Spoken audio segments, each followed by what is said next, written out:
તો દીક્ષિતભાઈ કેવું રિઝલ્ટ કેવું રહ્યું છે જણાવો. રિઝલ્ટ હાર્દિકભાઈ કાંઈ ઘટે નહીં, એવું ટોપ રિઝલ્ટ. એકેય ખાતર નો નાખે આની જેવા. આમાં આ રિઝલ્ટ આ ખાતરમાં મળ્યું એવું એકેય ખાતરમાં નથી મળ્યું હજી સુધીમાં મને. બરોબર છે, તો આપણે આનો ઉપયોગ કરવો જોઈએ ને. આનો જ ઉપયોગ કરાય, બીજો એકેય નો ન કરાય. બરોબર છે.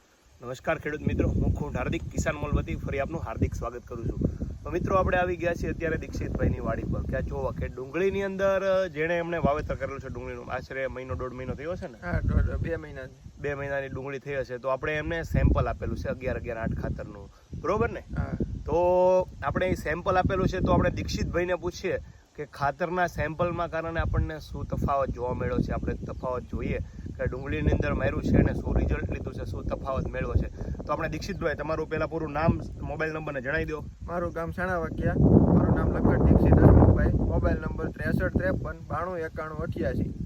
અને મેં આ 710નું 11-11-8 મેં ઉપયોગ કરેલું છે ખાતર. હાર્દિકભાઈ કિસાન મોલ દ્વારા મને સેમ્પલ આપવામાં આવેલું હતું.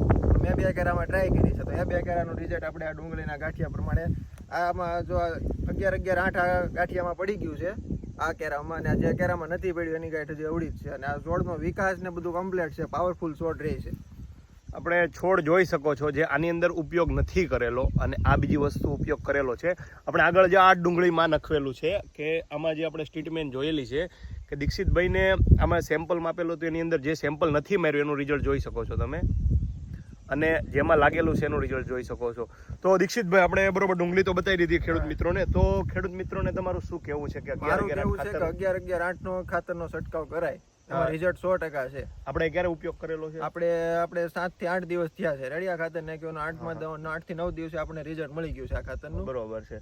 તો આપણે હવે આ ખાતર બધે ઉપયોગ કરવો જરૂરી છે? હા, બધે કરવો જરૂરી છે. કેટલા વીઘાની ડુંગળી છે તમારે? 12 વીઘાની ડુંગળી છે. બરોબર છે. તો કેવું રિઝલ્ટ બરોબર? બરોબર કમ્પ્લીટ રિઝલ્ટ છે.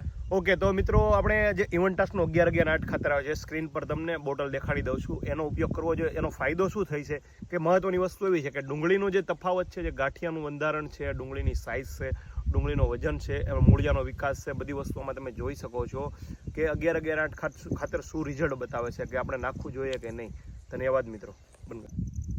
તો દીક્ષિતભાઈ કીધા મુજબ આપણે જોઈએ કે ડુંગળીની અંદર શું હકીકતમાં આવું દીક્ષિતભાઈને રિઝલ્ટ મળ્યું છે. તો આપણે જોઈએ છે કે બે ડુંગળી છે એની સાઇઝ બિલકુલ એક જ પ્રકારની છે, એક જ સાઇઝ છે. ડુંગળી એક સાથે જ વાવેલી છે, બે એક જ વસ્તુનું એક જ સાથે વાવેતર કરેલું છે. તો ડુંગળીની અંદર સાઇઝની અંદર આપણને ખ્યાલ આવી જાય છે કે મૂળનો શું વિકાસ છે, ડુંગળી કવડી છે, એ પણ તમને વિડીયોમાં બતાવી દઉં છું કે હકીકતમાં કે દીક્ષિતભાઈ કીધું એ પ્રમાણે રિઝલ્ટ મળ્યું છે આપણને કે નથી. ઘણા પ્રકારના માર્કેટમાં એવા મિત્રો સ્કેમ વિડીયો માર્કેટમાં આવે છે ખેડૂતોને રમાડવાના કે આપણે આ ખાતર નાખેલું છે, આ રિઝલ્ટ લીધેલું છે. તો હકીકતમાં આ વસ્તુ આવી થતી નથી. આનો આપણે ઉપયોગ 100% કરવો જોઈએ. અને જો કોઈ પણ ખેડૂત મિત્રોને જોતું હોય તો મારો નીચે નંબર આપી દઉં છું, એની અંદર સંપર્ક કરો. અને ઓનલાઈન પણ મગાવી શકો છો, કેશ ઓન ડિલિવરી પણ મગાવી શકો છો, અને ઘરે બેઠા તમને મળી શકે છે. અથવા તો કિસાન મોલ ટીમ્બી એની વિઝિટ કરો અવશ્ય 100%. તમને બતાવો કે શું કિસાન મોલ છે. આગળ વધારે માહિતી માટે તમને સંપર્ક કરો. મારો ખુંટ હાર્દિક નીચે નંબર આપેલો છે મારો. તો બીજું કંઈ હોય તો પણ સંપર્ક કરો. ધન્યવાદ.